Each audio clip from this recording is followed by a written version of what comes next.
Jeff Willliams here with AskJeffWilliams.com. Today I want to teach you how to find gold in rivers and creeks. And I'm going to give you some geology classes and lessons along the way. Stuff that ain't nobody else going to teach you. All that and a whole lot more coming up. Excellent! Now if you're new to my channel, I want you to click the subscribe button and don't forget to click the bell icon. That way you can be notified of future vids that come out, because this is stuff you're going to need to know if you want to find gold. This is Holcomb Valley. They found gold back here in 1859. Built a little town called Belleville. It was named after the first baby girl that was born here. Her name was Belle Van Dusen. The town sprung up here, and a guy named Billy Holcomb came in here, and he found gold right up here in these little creeks and watersheds. And then, of course, that's what sparked off the whole gold rush. Everybody came up here and their uncle. And I'm standing in what's called an arastra. This is what they would use to grind ore. It's a primitive mill. And you'd have a hub in the center, 2 arms, sometimes 4. And it would drag rocks, big rocks, along the bottom here to crush up the ore into a fine powder. They would either run that out through a side drain, through a sluice, or they'd dump mercury in here. And of course, you know how amalgam works. I did videos on that. Anyway, there used to be a big town here. And there's still gold here. There's ledges everywhere to have gold. And of course, quartz outcroppings. And there's not a lot of gold, but there's still gold here. I want you to see this place because it's a part of history. And I think everybody should come up here. And it's beautiful. Make sure it's summertime though, because wintertime, this place is packed with snow. I'm going to take you down into some rivers and creeks not far from this location. And I'm going to give you some geology classes. Then I'm going to teach you where to look in the streams and creeks to find gold. So we're going to see just how smart you are, because at the very end of the video, I'm going to ask you exactly where's the best place to find gold. And if we find gold, I'll put up a snapshot of it and you can tell me where it came from. So you know what I'm going to say, huh? Ooh, you better. So come on. Let's go! Excellent! Beautiful mountains in San Bernardino County. That's all I'm going to tell you. Maybe if you're good, I'll tell you more. So we're gonna go walking around, explore, and see what we can find.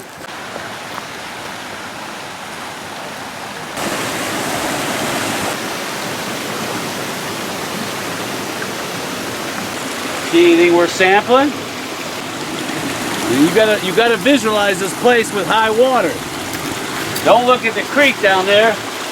Think about when the water was up to here. So what I'm gonna do is I would check on the outside edges here in the gravel bars. I got gravels over there. I'm going to check in the root systems down here. And I'm going to see if there was enough obstruction here to make the gold drop out, if there's any gold at all. That's the first key, is being in a gold producing district. And then I'll climb up higher and check the bedrock, of course. And then I'll go down lower and see if I got any tributaries, because sometimes the tributaries going to be the ones that carry the gold in. Ooh, I just love coming out here. So come on, let's go! All right, now we're behind this big old log right here. Looks like a big riffle in a sluice box, don't it? Now, what you're looking for is you don't want this light flow sand. Ain't gonna be no gold in that. What you want is super hard packed, heavy. If you can find any type of mineralized or iron types of rock, the round, black, shiny ones, you'll know they'll be super heavy. You're gonna look in that area. Here, I got root systems that are hard packed with gravel. And I'm having a heck of a time getting it out, so I know that's a good sign. So I'm gonna dig in there first and see if there's anything stuck down in there.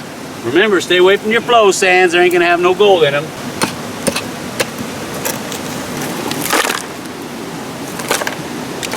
Make sure you bring a good digging tool with you and a good crevicing tool. You're going to need that out here, especially when you start getting into these hard-packed rocks and gravels and conglomerate. You need something to dig through it with. The S-ting will do the job great. Good crevicing tools.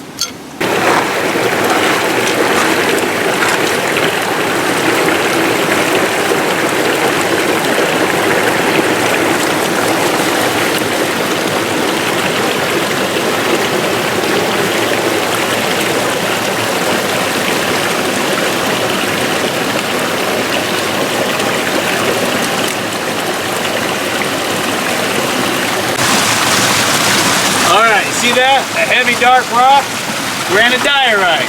It's heavier than this base rock of granite. You can see I've got a whole bunch of gneiss in here, and then I have migmatite up above. This is the bottom of a waterfall. I got some gravel here. I'll dig a little bit out, see if I got there too. It's always a good spot to check at the base of the waterfalls where there's a lot of gravel.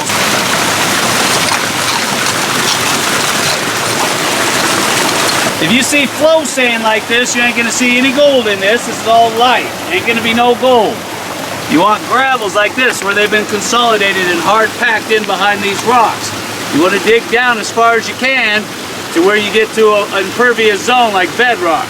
And then check for there, because I can assure you, when the water's coming down, during flood stage, all this is boiling and turning and moving around. Just like in a fluid bed sluice box, all the gold's gonna drop to the bottom. It's not gonna be up towards the top. You need to get down as far as you can. That's why you need to bring the right digging tools. When you're out here, I've seen people do this a lot. They'll grab a bunch of flow sand, they'll pan it out, and they'll see what's called mica, brass mica.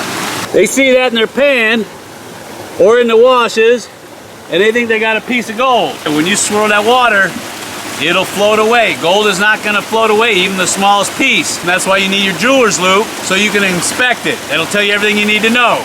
Here's a good example of that mica. You see it? There's a piece there. There's a piece there. And there's a piece there. You see that?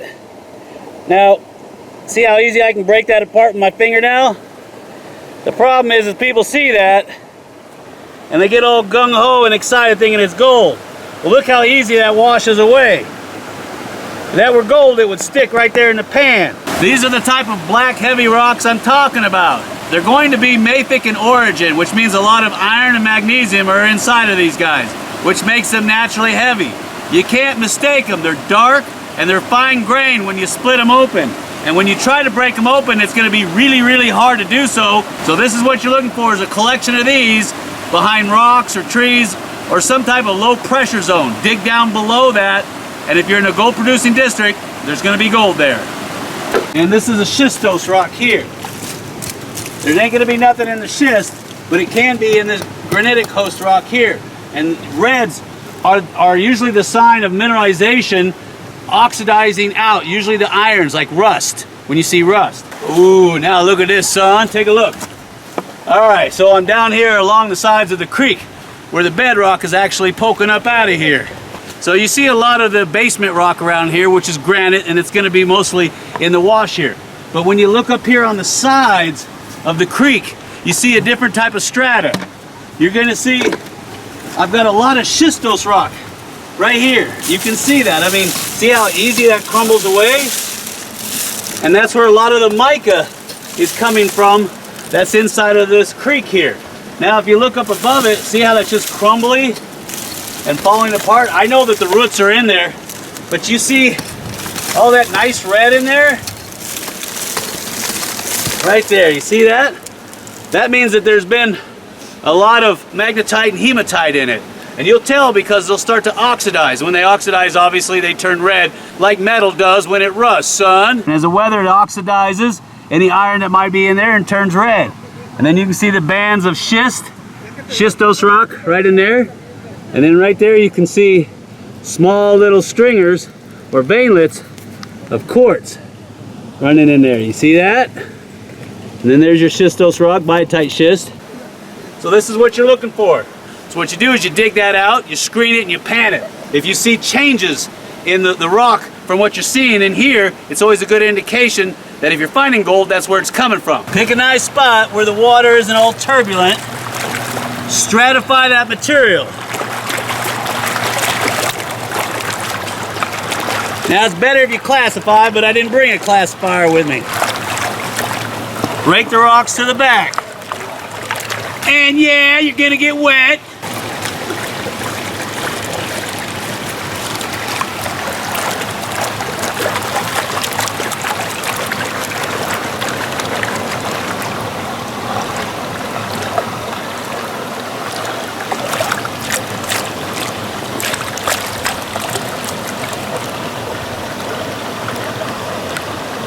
As you get down to the last of the material, go slow, because the gold will ride on top of any type of hematite or magnetite.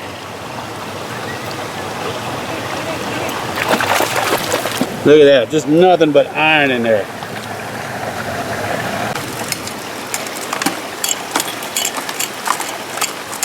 that looks really good. Look at that. See that? I got stringers of quartz going through that schistose rock. And see how it's all weathering out any iron that's in there? Oh, that looks really good.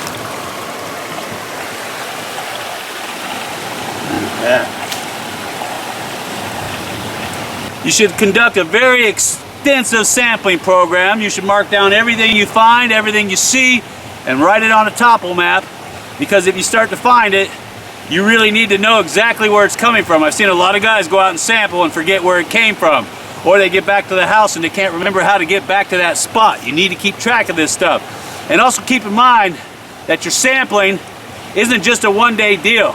I've been on some programs that's taken me 6 months of sampling just to find out exactly what's inside the ground and the richest locations. So don't think you can just run out in one day, sample an area, and you're gonna find gold. It might take you a couple days, couple weekends, couple months, maybe a couple years. But don't give up. Sampling is the key. It's basically you're playing detective to find out where the best sources of gold are hiding at, so you can come in during the right time of the season with bigger equipment so you can actually gold mine. So you've gone from prospecting to mining, and then you can extract a lot of gold because you already know where to go, and then you spend the season just doing that. Or if you need to file paperwork for a claim or what have you, or if you need to put a plan of operation or a notice of intent, if you need to do all that, at least you know now where you can go. And don't tell nobody either, because I tell you what, word travels fast. You come back next year and the spot's already taken. All right, another good place to look for gold is in these root structures here. See how they're all interwoven into the spaces of the rock, the country rock? Now when the water's flowing, you can see where this piece of wood is stuck in there. When the water's flowing, the gold can get washed up into these root systems and the cracks and the crevices of all this bedrock. See that? Also check the moss. See the moss? Fine gold can get stuck in there. And it's a good indicator if there's any bigger gold in the area, or if there's any gold at all. The old timers used to do that all the time. Check all these root systems. Checking these cracks. Get all this clay out right here. And that's what we're gonna do.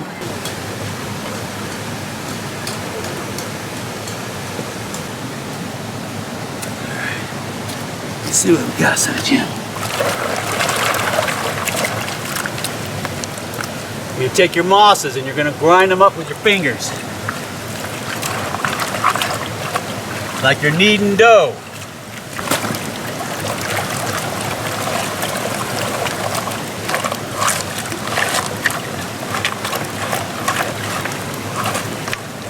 Stratify.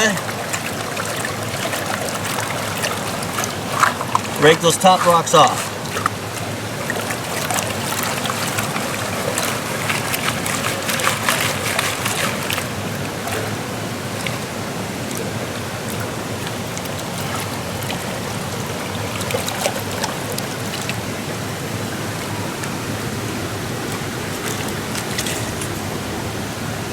Alright, so we're going to look around the area and we're going to scout out some more. And we're going to check bedrock too. Bedrock is another good place. And you got to watch out for claim jumpers too. So come on, let's go. This is what I'm talking about. This is Mother Nature's sluice box right here. See all this beautiful bedrock? Ooh, that's nice. This captures gold real good.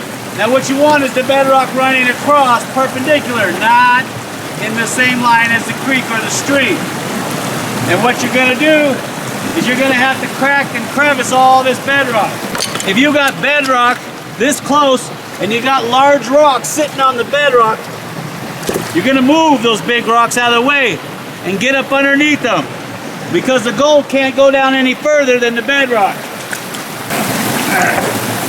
So you move him out of the way and you dig down as far as you can into the bedrock and you sample there. Also, you get into these little cracks and crevices. You're gonna need to bring a crowbar with you, and you're gonna need to get this up. You're gonna get in there and you're gonna scrape all this material out. You see that? It don't look like much, but it don't take much to make an ounce of gold now, does it? It's just a little vial.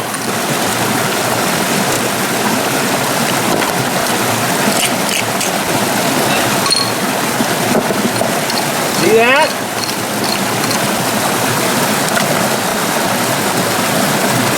That's why it's important to bring your crevicing tools with you. The little screwdrivers and picks and the specialty tools.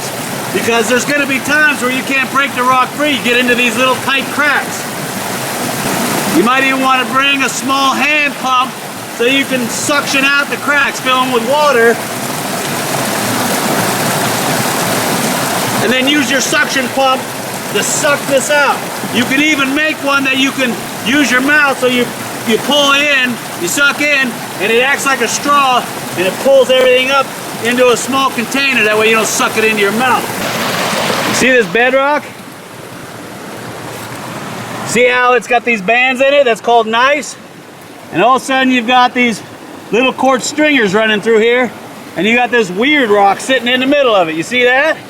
There, now you can see it a whole lot better with water on it. All right, what is this called? This is a xenolith. It's basically an inclusion in the granite. It's part of the original host rock or protolith. When this was cooling, this piece broke off from the protolith, the outside original country rock, and it entrapped itself inside of the magma chamber when this was cooling. And in doing so, it became a xenolith or a foreign rock. And you get these quartz stringers on the side, and this is all caused from lateral secretion. Now this one used to be bigger, but as this granite was pushed together and squeezed, it also squeezed this, the xenolith. You can see how this granite has been squeezed into gneiss. You can see all the bands running through it. And it squeezed the heck out of him too. Is when the bedrock is smooth, like this. It's not gonna trap no gold. So don't sample on bedrock that's smooth. All right, you see that?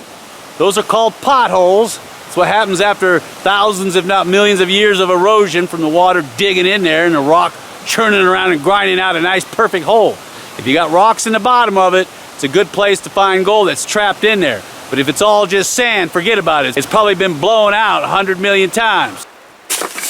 All right, now, if you're finding gold in the creek and all of a sudden it stops, another thing you need to look for is these. These are called tributaries that feed into the main creek or river.